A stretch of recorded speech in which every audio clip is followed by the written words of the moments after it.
Welcome back, guys. My name is Patrick, and this is the Oilers Rundown. Well, it was one and done for Stuart Skinner. All he ends up getting to do was back up Mike Smith for a single game. The Oilers announced this afternoon that Skinner has been loaned back to the Bakersfield Condors, which must mean that Mikko Koskinen should be ready to go for tomorrow night's game against the San Jose Sharks. I was really hoping we were going to see Skinner get the start tomorrow night. As I mentioned last night, Skinner shut out the Sharks in their previous meeting. I know a lot of us want to see Skinner up with the Oilers, but I really have my doubts that we see him the rest of the way. I think the Oilers are going to stick with Koskinen and Smith, unless there's an injury. Mike Smith's game has still been up and down, but it seems like the Oilers feel comfortable enough to still roll with the current tandem. But let's see what happens here going forward. Evander Kane and Leon Draisaitl both took a maintenance day today. Head coach Jay Woodcroft said it was just for some bumps and bruises, and we should see both players in the lineup tomorrow night. We could all tell that Dry was in some pain last night after going into the boards awkwardly, so let's hope it's a quick recovery for him. Bob Stauffer of Oilers Now put out this tweet today on Jesse Puljujarvi.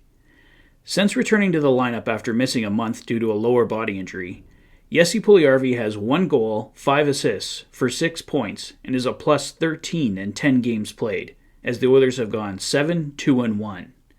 He has 13 goals and 21 assists for 34 points in 56 games played, and is tied with Connor McDavid and Leon Draisaitl for the team lead at plus 21.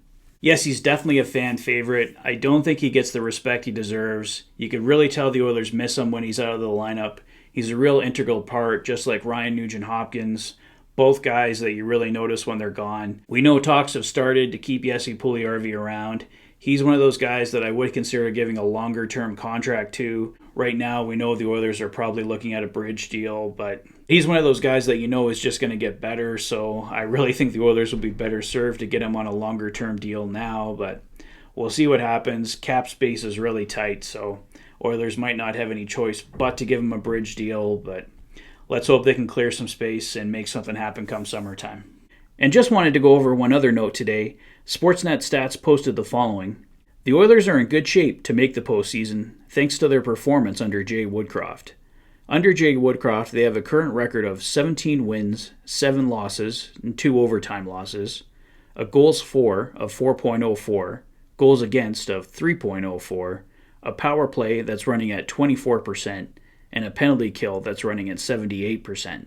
Obviously, out of that, you love the record, 17-7-2. We've seen a huge improvement under Jay Woodcroft. Looking at the goals for, you're pretty happy, 4.04. Goals against, 3.04. You probably want that a bit lower, but it's not horrible at the same time. The Oilers have had a few games, the St. Louis game, the Calgary game, where they gave up far too many goals, so the Oilers do still have to work on their defensive play. The Anaheim game last night was a good step in the right direction, keeping the Ducks down to 1 goal. Mike Smith looked a lot better, but if the Oilers can get stronger goaltending, stronger defensive play in front of them, that stat should just continue to improve for the Oilers. Power play running at almost 25%. We all remember back earlier in the year when it was running at almost 50%. That's obviously an unrealistic stat. The Oilers aren't going to keep a power play at 50%, so just under 25% is pretty good for the Oilers. You can tell the power play is improving. They just have to keep working at it. It's been getting them goals lately. The penalty kill at 78% has looked a lot better as well. Obviously, getting Ryan Nugent-Hopkins back has been a huge benefit to both the power play and the penalty kill. He's really the Oilers' unsung hero in that department. He does so many things so well for the Oilers, and the penalty kill and power play both really struggle when Nuge is out of the lineup. So thankfully we got Nuge back. He's just such an important part of this team. Well, that's all for me for now, guys. Let me know your thoughts on everything in the comments section below. If this is your first visit to the channel and you like what you see, please consider liking and subscribing for all the latest Oilers content.